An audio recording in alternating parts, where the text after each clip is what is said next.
Welcome to West Virginia and Commonplace. Normally I come in with something slick about having a new guest, but today I don't have a new guest. I have some great guests on with me today, Laura and David.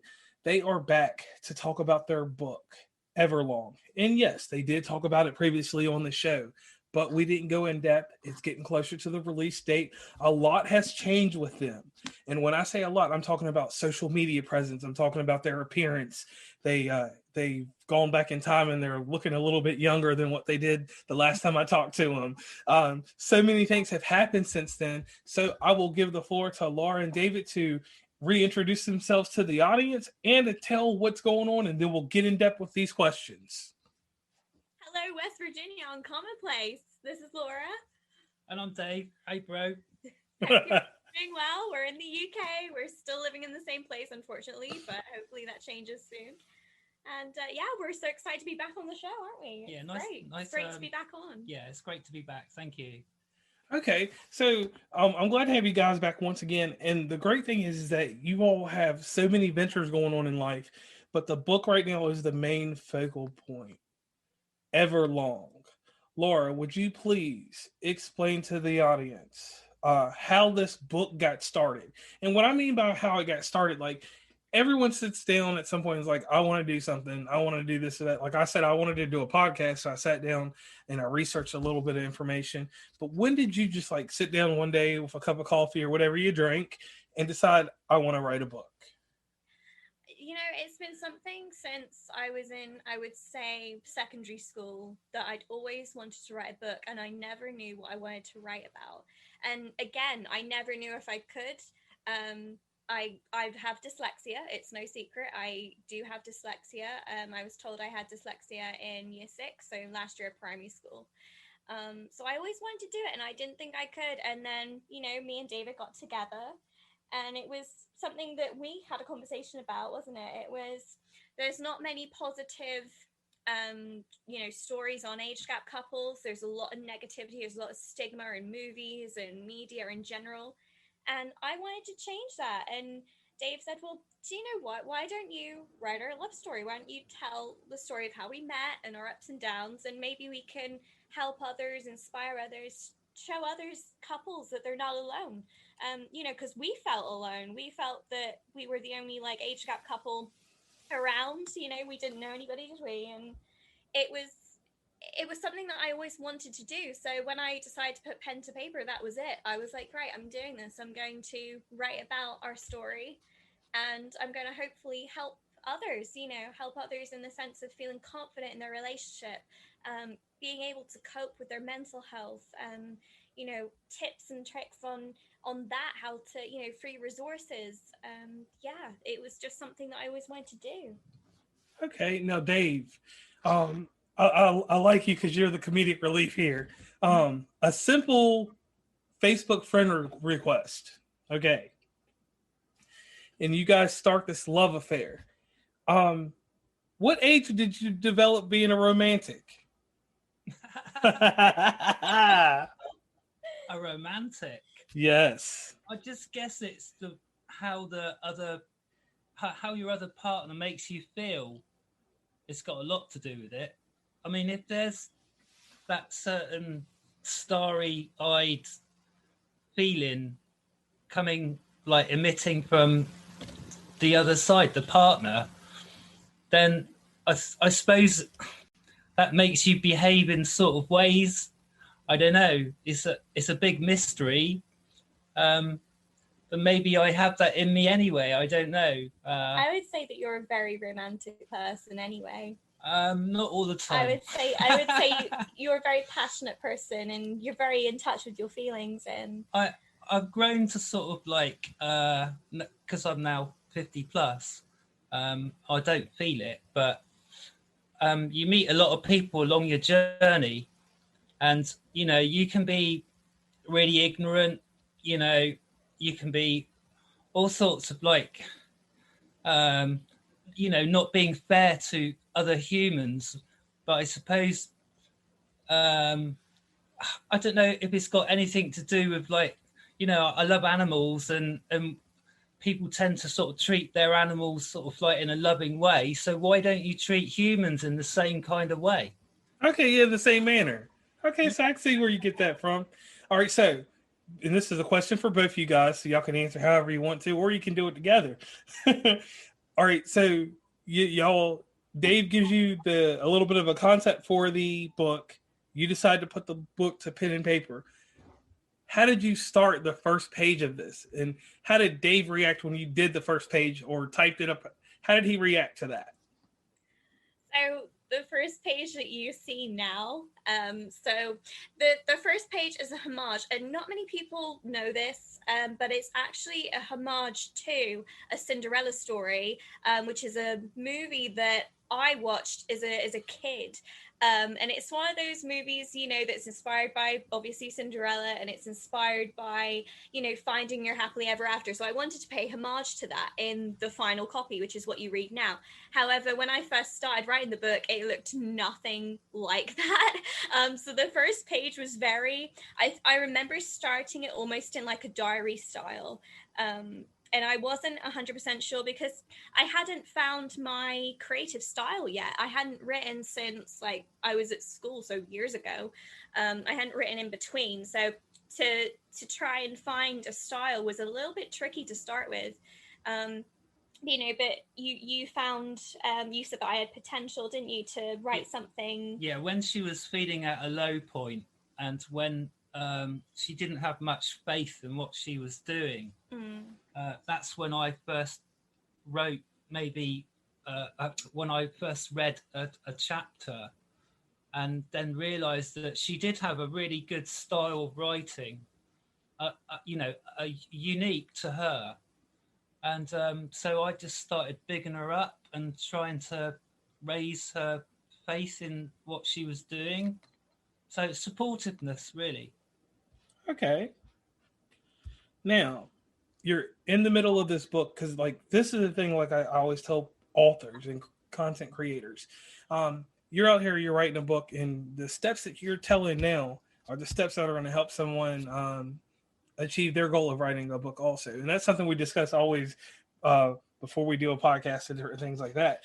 So, Laura, when you got to the middle of this book, we're talking about you got through a little bit of heartache and stuff because when you're writing stuff, it's painful. I can understand in some areas, and it's great in some areas. When you got to the middle of the book, how did you feel about it, and how did Dave give you critique on how the book was when it got towards the middle? Oh goodness, when I got to the middle and it was like starting to talk more in touch with my feelings, so it was like I almost had to relive my therapy, my depression, my anxiety. I almost had to relive it in my head and deal with that, and that was painful as itself. And then to try and word it, that was tricky because I didn't know how in touch I wanted to go with my words, and how I wanted to write it in a sense that I could not be insensitive to anybody, because I know it's a sensitive topic. I wanted to be really like, feeling to others that may read it. So I wanted to just take my time and write it, but there were so many times where I just thought I can't write this, and I nearly quit several times, didn't I? Writing it. And Dave was like, no, you can't give up. You got to keep going. You can't just give up on, like, because this was a dream to me. This is what I wanted to do. And he was like, no, you can't give up. You just got to keep going. But as you say, it was painful. It was very straining on my emotional span. But I feel so much stronger in myself now that I've done it. And I was very lucky to have, my mum introduced me to this lady called Jenny. And Jenny she's a professional writer. She writes the Sammy Ramblers books. And, she's a children's writer, so obviously It's a completely different style to what I'm doing. But she was such a rock to me throughout this whole process, as well as Dave, because she was telling me how to paragraph properly, how to chapter properly, all about my KDP program, all about Amazon and Kindle, and how I could put it in a physical copy and ebooks and things. She was teaching me so much and all the behind the scenes stuff. And then Dave was helping me boost my writing style and, be inspired by things and, remember things as well, because this is a true story. So it's like I get to relive memories too in my head, which is one of the most beautiful things, I think, for me throughout this whole process has just been, oh, do you remember, this time and that time, and just going back in time, remembering the good times as well as the hard. And that sort of got me through too, was just going back and forth between writing different chapters and moments in our life. Okay. Now, Dave, whenever she's going through these creative processes and you're coming back home from work, what type of music were you throwing on? And one thing that I want to add in here is you have a special part in this book also that we'll get to in just a little bit, but you did something very special for this book also. Can you explain what you did for this book? What I did for the book? Yes, sir. Loads. Where do we start? What did I do to the book? Am I missing something here? Yes, we had a conversation earlier. You spoke about proofreading. Okay, well, music. But the music first, what kind of music did you play to inspire her? Well, she's got her own music to inspire her when I'm away working. Obviously, she listens to Amy Winehouse and Janet Jackson. They're both brilliant in their own right. Yes. If I came home from work, I'll tell you what, I'll tell you the truth, because I was involved in the music scene and came out of it. I really did go off of music, some types of music. Yes, sir. Especially the type that I was in, because it made me a bit anxious and angry. Okay. So I've been listening to different types of music, and I've actually been just recently going back and listening to stuff that I did hear a long time ago, but I never really got into as such. So I'm sort of like crazily listening to Frank Zappa, and really got into Frank Zappa at the moment. Okay. They did a good documentary on him not too long ago. Yeah, that's for sure. And Captain Beefheart is another one. And his earlier stuff is just awesome. Blues inspired. And also Public Image Limited, I've always loved and still love collecting and listening to their music, and loads of different stuff really. But I think the main one that inspired me, that you showed me a light into, was Bjork. Oh yeah. And she was yes. the main artist that I admired throughout my writing. I always had her music on when I was writing. I was just so intrigued and interested by her because she was so different and didn't mind. She was like in her own field, and I love Bjork. I think she's just incredible. Yeah, you can really go deep with Bjork, and you can listen to Frank Zappa's lyrics, which are absolutely brilliant.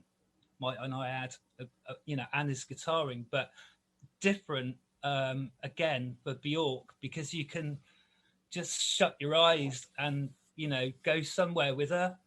And she's just got a unique voice, like Amy Winehouse did have a unique voice. But Bjork, yeah. We probably could all agree a little bit before their time.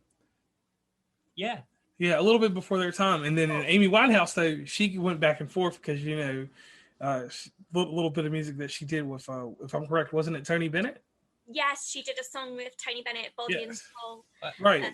It was her dad's favorite song, Mitch's favorite song. That's why she covered it. Also listening to reggae as well, because reggae is the same thing. And the Green Sleeves label from London, and a lot of their sort of artists on that record label. Idols right now. Idols. We're obsessed with the Idols right now. They are amazing. Cannot wait to see them.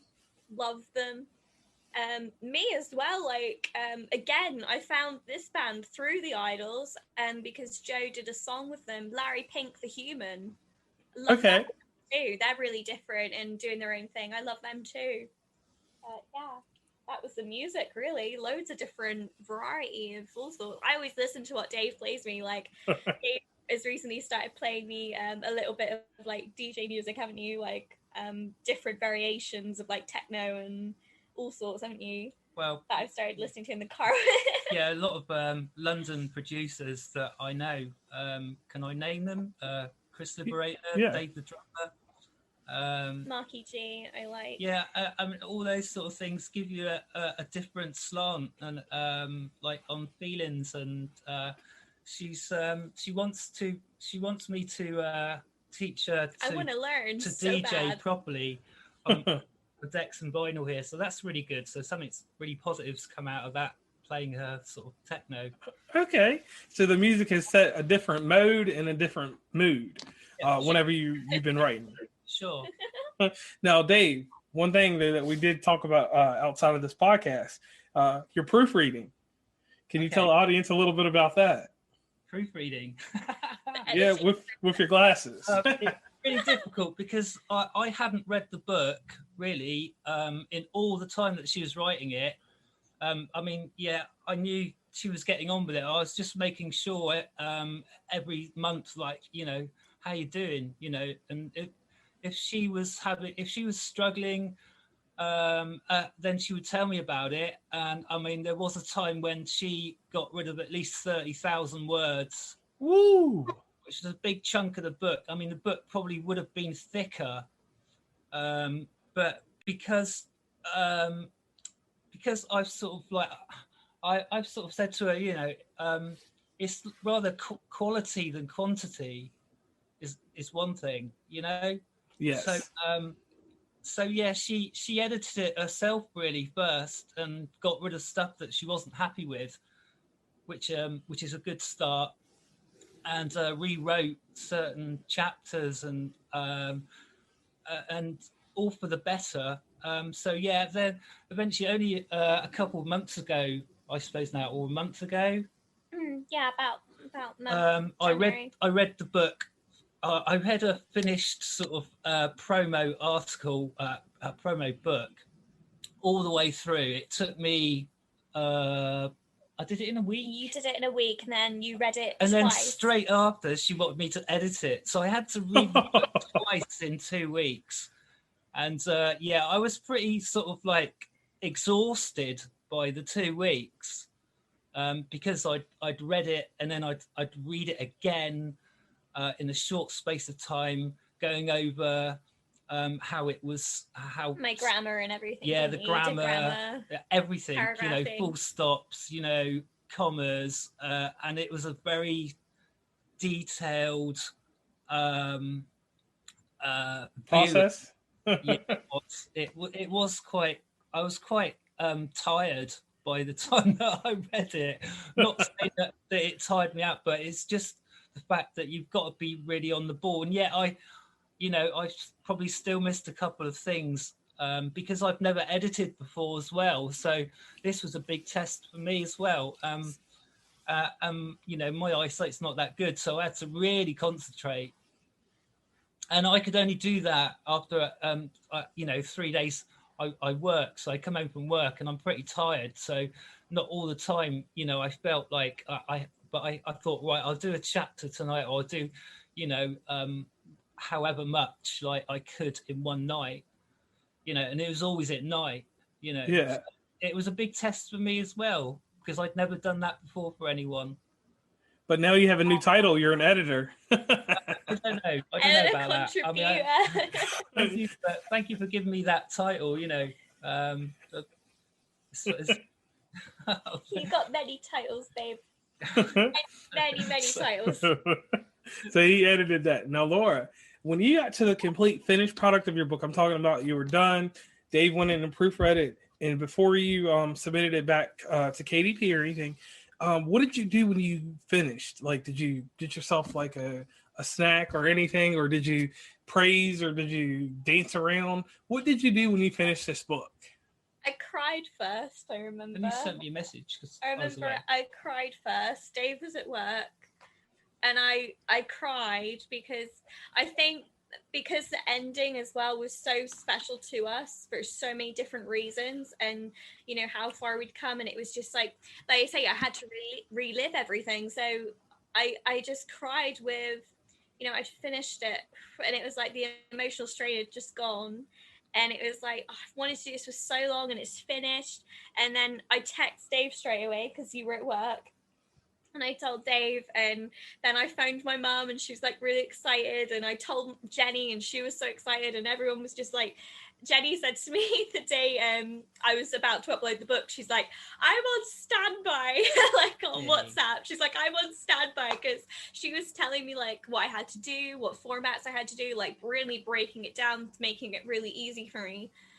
So it was just like I'd done it, and I don't know, just overwhelming with happiness. And of course our Instagram followers, they've been with us this whole time, and I've been on lives and stories telling them little updates, and then telling them that I'd finished, and the response back and how overwhelming it was. Like so many lovely messages from people just saying congratulations. It was a very happy time for us. Really wasn't.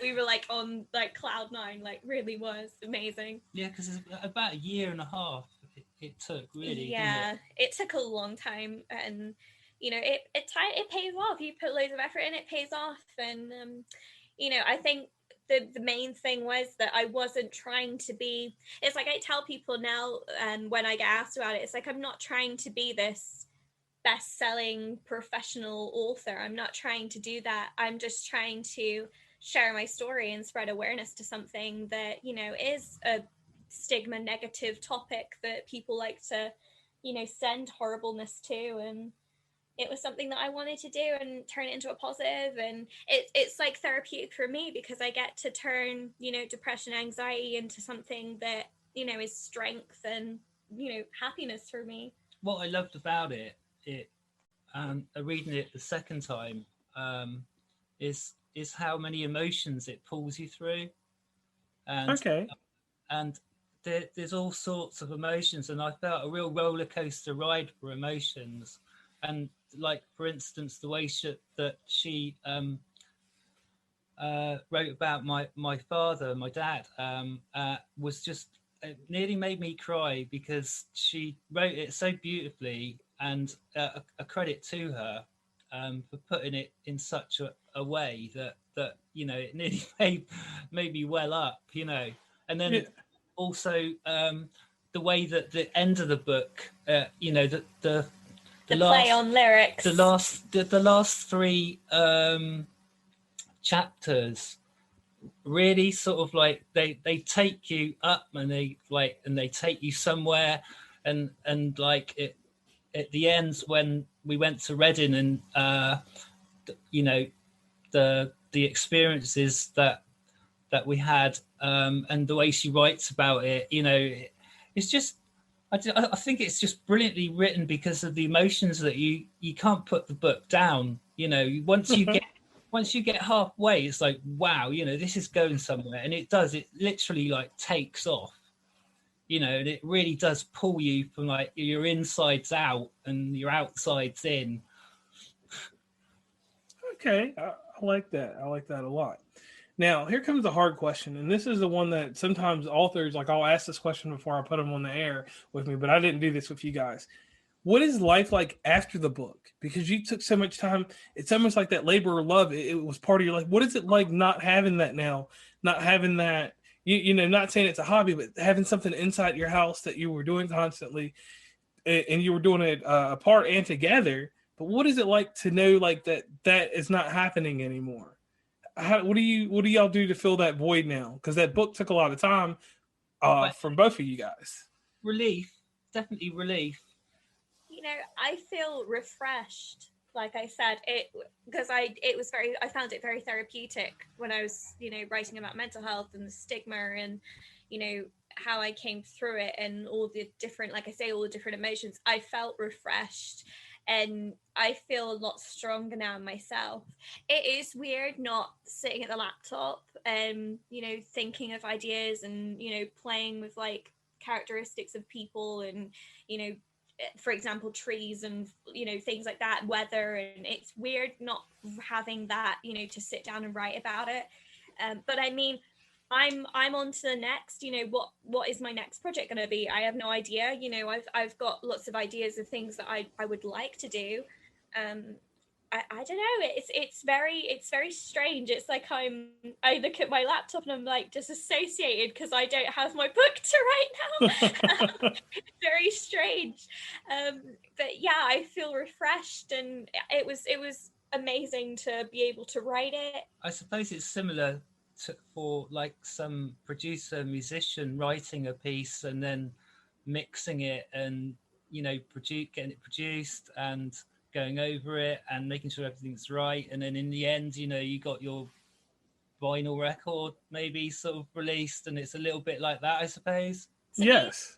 it still doesn't feel real in a way. It still doesn't feel real. Like when people send me, like I've had a few people, like my friend Natasha, for example. I met her on Instagram. We haven't met.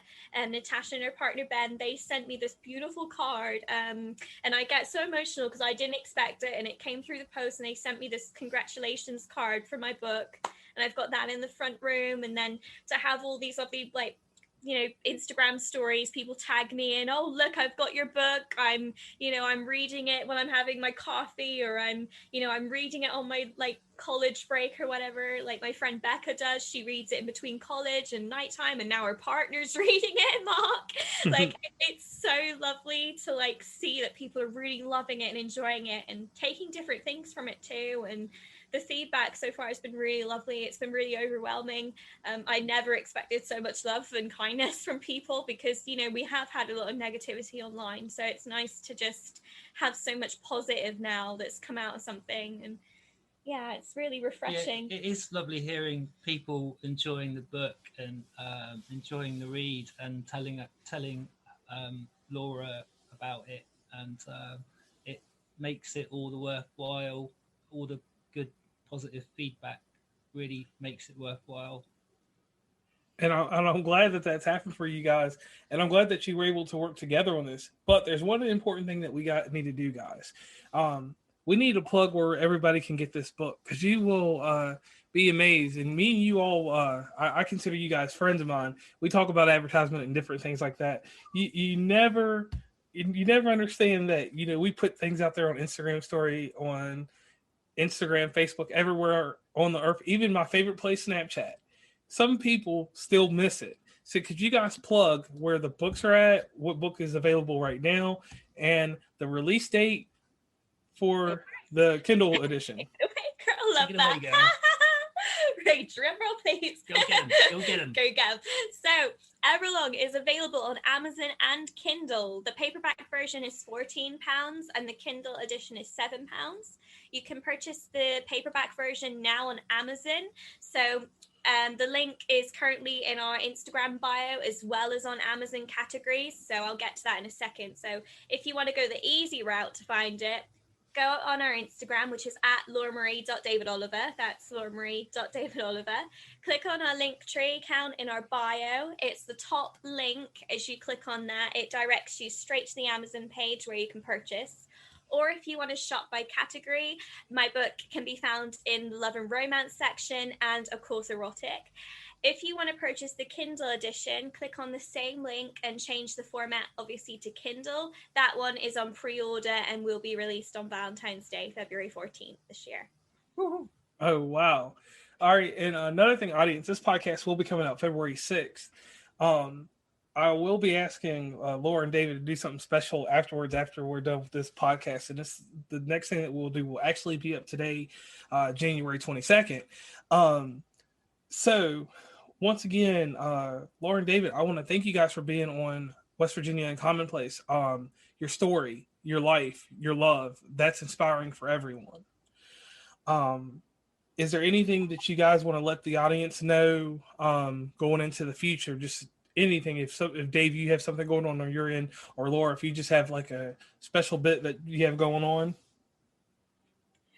First of all, I just want to say thank you to all our new followers that we've gained through this podcast. I can't put into words how grateful me and Dave both are. It's been a roller coaster, and thank you so much for supporting us. Dave's still doing his IGTVs. you've got It's he's slowly doing getting better. he's doing 2 episodes now a month, so one goes out on the 12th and one goes out on the 25th. And you know, if you guys like your music, your vinyl junkies like Dave, and you want to go check that out, that's on our Instagram too.